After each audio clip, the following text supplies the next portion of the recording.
Hello, this is AnlineOffline. Welcome to a mid-season review. For today's video, we'll be covering the patch notes for Season 5 of 2026, along with other news.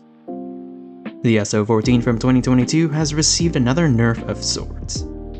The base movement speeds were nerfed hard, and are now among the slowest in the game, but you can always switch to a secondary to get around the map. The RFX Sparrow now harms bullet speed, but there are other attachments for mobility. Once again, for every nerf applied, the reverse is applied to Wildfire for whatever reason. Gold Wars Tundra already received a nerf to ADS time a couple of months ago. Now its reign as the most well-rounded sniper has officially ended. It's no longer fit to be the most popular quickscoper. The Serpent Raptor grip was nerfed. Its fastest ADS time is now slower than that of the DLQ and relative to the fastest full-body one-shot builds for the ZRG and 3-line. Besides minimal idle sway and faster potential fire rates, the Tundra is nothing special. 2019 CX-9 with hollow points was once a high-risk, high-reward weapon that waned in popularity when the VMP was added. Now it faces extinction. The burst delay is now the second slowest of all burst SMGs, only ahead of the Striker 45. That alone wouldn't be too bad, as the time to kill is still dangerous to be on the receiving end of. However, it now comes with a 20% range penalty. Thus you might have to forsake its max movement build in favor of range. But it doesn't even have the furthest one burst range for an SMG anymore. I think it's safe to say that the Chicom might be the best burst weapon for multiplayer, at least for respawns. I know people use the Pharaoh for its taser and S&D. The RAL-MG from 2019 had its visual recoil reduced when ADS. I didn't have an issue before, and I don't feel any different after. Black Ops 4's MX-9 got a buff to its bicep multipliers, and is now the most valuable target in base. Yes, 3-shot kills are now possible in base, but good luck trying to land all 3 out of 3 shots to the second smallest targets within slide melee range, when all it takes for someone to throw off your time to kill is to make eye contact. Thus you still need large caliber to get a 3-shot kill from any angle. I would have preferred something to be done about its leg multipliers like the QQ9 and Switchblade. The AS Val from 2019 got a buff to its range and bullet speed, so it's a little more capable at mid-range. These changes also translate over to its DMR conversion. These FMJ rounds already have the fastest potential bullet speed, but 2040 meters per second is basically hit scan in multiplayer. Most snipers can't even have a bullet speed that fast in BR, although the range values on the stats page are falsely bugged. Aside from this, it has received its updated animations from 2019. The Bison from 2019 had its first 3 range values shifted by 2 meters. The Ram 7 from 2019 got a buff to its headshot multiplier, but it doesn't change its potential time to kill. I guess, instead of landing triple headshots in its first range, you can land 2 to the head and 1 to the chest or stomach. But that's not gonna happen too often unless from behind. And even then, you already have the element of surprise on a weapon with full body SMG time to kill. The LCAR from Black Ops 3 got a handful of buffs. The buff to Bloom was unspecified, but it's now on par with the average SMG. The damage drop-off in its final range is no longer one of the worst in the game. However, this time to kill is still mediocre at best, with limited range, stingy multipliers, and harsh recoil. 2 of its barrel attachments were also buffed. OWC Ranger is not as punishing to mobility anymore. The integral suppressor now serves as a 3rd attachment to boost strafe speed. Thus it has reclaimed its status as the 2nd fastest potential strafe speed in the game. First place still belongs to the Sten, but nobody really builds it for strafing. 3rd place is very niche and situational for overkill, but we'll get into the Switchblade later. Strafing is the only thing that the LCAR has going for it. The Renetti from 2019 got a buff to its burst delay, but it's still very punishing and slower than the average time to kill. If anything, it needed a buff to recoil instead. The Peacekeeper from Black Ops 3 and 4 got a considerable buff to Bloom, as it's now on par with the DRH. So even rapid fire can't ruin Bloom anymore. though that barrel still has its other issues. The XPR from Black Ops 2 got a couple of buffs. The first range was increased. This doesn't matter in face, but it does for stopping power, especially if you use the light suppressor.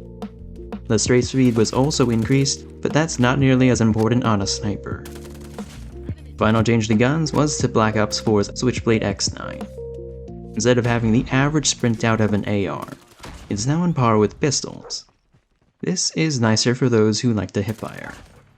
Monolithic Suppressor was buffed to now increase the Switchblade's range by 18%. This helps a little with its mid-range performance. Moving on to wildcards. Overkill got an unspecified nerf to its effect on swap times, most likely in response to quickscopers and those using spam shotguns as secondaries. Previously, Overkill reduced the raise and drop times of each weapon by 30 to 40%. If we once again use the two slowest weapons to test, the PKM and RAL, it's now 15% faster. Also, I just now noticed some things. Your crosshair is now always visible when swapping. Your primary and secondary icons now switch at the start of the raise time of whatever gun you're switching to, instead of at the end. Back to Overkill.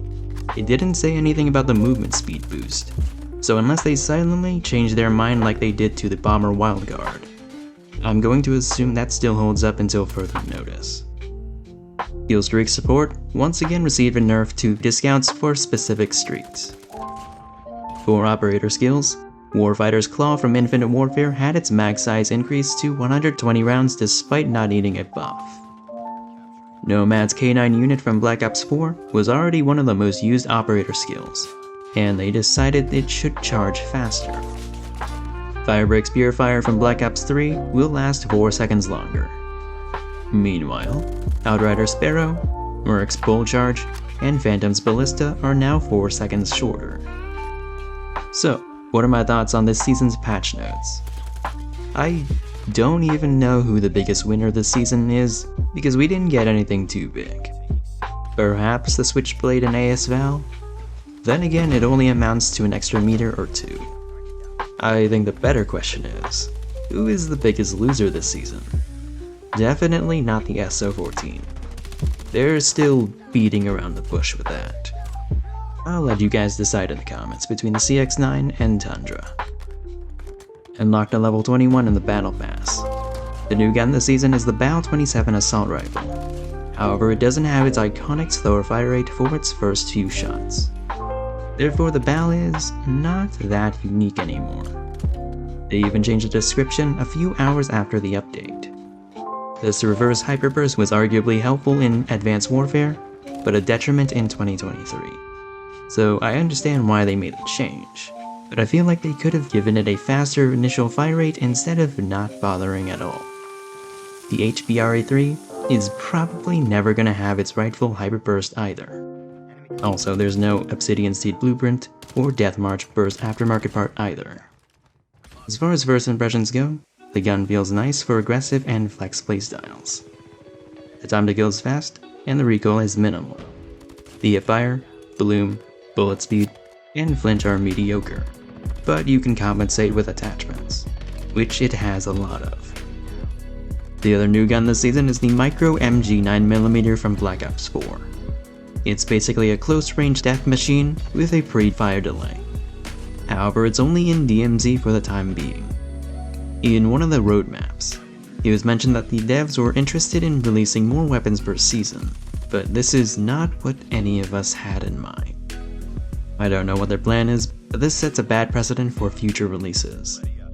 At least in the original DMZ, you could extract with weapons to unlock them for multiplayer. Tactical lining is now officially called slide stabilizers. Well, it definitely extends your slide, but it's nowhere near as exaggerated as it was in the test server, where it was on par with the jetpack playlist. It also depends on what weapon you have in your hand, since our slide distance correlates with sprint speed. Speaking of which, there is an unspecified penalty. It does not affect the speed at which you crouch, walk, or strafe while ADS. So how much is this speed reduction? For this, I decided to reach out and work with fellow creator Rising CODM, whom I recommend checking out for something akin to Exclusive Ace. From what I've gathered, it's most likely a 5% reduction on paper to whatever you have in the stats page based on my 40-meter test. However, Rising reminded me that we do run slightly faster than what's stated due to inconsistencies in frame rounding generated by your settings and the server tick rate. And according to Stats on Duty, the latter actually varies depending on what game mode you're playing. In theory, it might be coded at 5%, but in practice it's closer to 6%. Therefore, if you combine it with lightweight under Perk booster, you can negate most of the speed penalty. The same is also true for Perk greed, with lightweight as your first, and order matters. Like Tactician, Slide Stabilizers uniquely has no penalties when assigned as your second red perk under greed. At least for the time being. So who do I think this perk is for? I'd say melee users grinding camos, shotgunners with Gung Ho, and maybe underkill mains since they can sprint 30% faster after their windup with a pistol in hand. It's been a while since they added a new map. Instead, the devs seem more interested in remastering our old ones. Tunisia doesn't look that different, besides being darker in some areas. In comparison, the difference with Highrise is night and day. Jokes aside, it looks nice. If it were just a graphical update, then it wouldn't be an issue. The problem is that the devs removed collision on some ledges.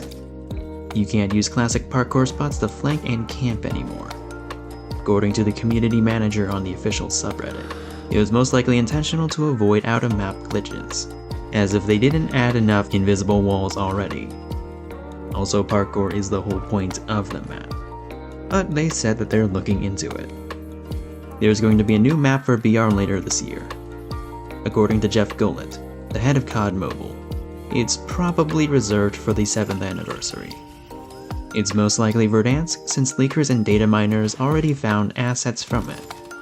Hopefully they optimize it by then, unlike Rebirth Island. Also, it's once again been reaffirmed that Gulags will return eventually. Replacing Incandescent in the Secret Cache, the new camo this season is Liquid Amethyst. A lot of people have noted that it looks like the Ether Crystal, but animated. So I guess the grind for Undead Siege is completely invalidated. The collab this season is with The Boys. It would have been better timing to do it last season while the finale was airing. Now that I think about it, it would have made more sense to add Vanguard's EX1 this season because lasers. But hey, it's what Clara would have wanted. No, the issue is the refusal to port over executions again, like with the Godzilla King Kong event. There are a couple of explanations why. First, because COD Mobile is a subsidiary of Tencent, they must abide by Chinese censorship laws on violence and gore. I suppose that would apply to Homelander, but not Starlight and Black Noir. The official explanation is that executions are reserved for mythics, and they wouldn't want to draw any attention away from their new Koigi skin. The hesitance to further monetize executions is a curious case. Well, at least they're porting over relevant game modes like VOT Royale. Since the World Cup's in the second half of June, it only makes sense that there is a soccer/football event in BR. And before this season even began, they started teasing another collab in the future with Persona 5. In episode 1 of Inside COD Mobile, Jeff Gullett confirmed that there are no plans for zombies. The reason being is that there is not enough people playing the mode. That doesn't surprise me. For a lot of people in this community, this is their first and only experience with Call of Duty.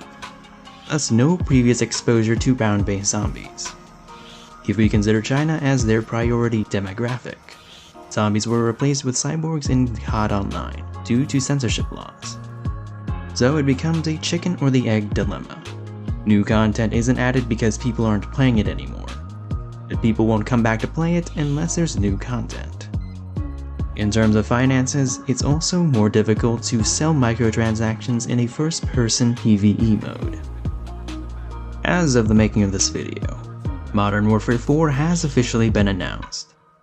Based on the trailer, the story looks promising.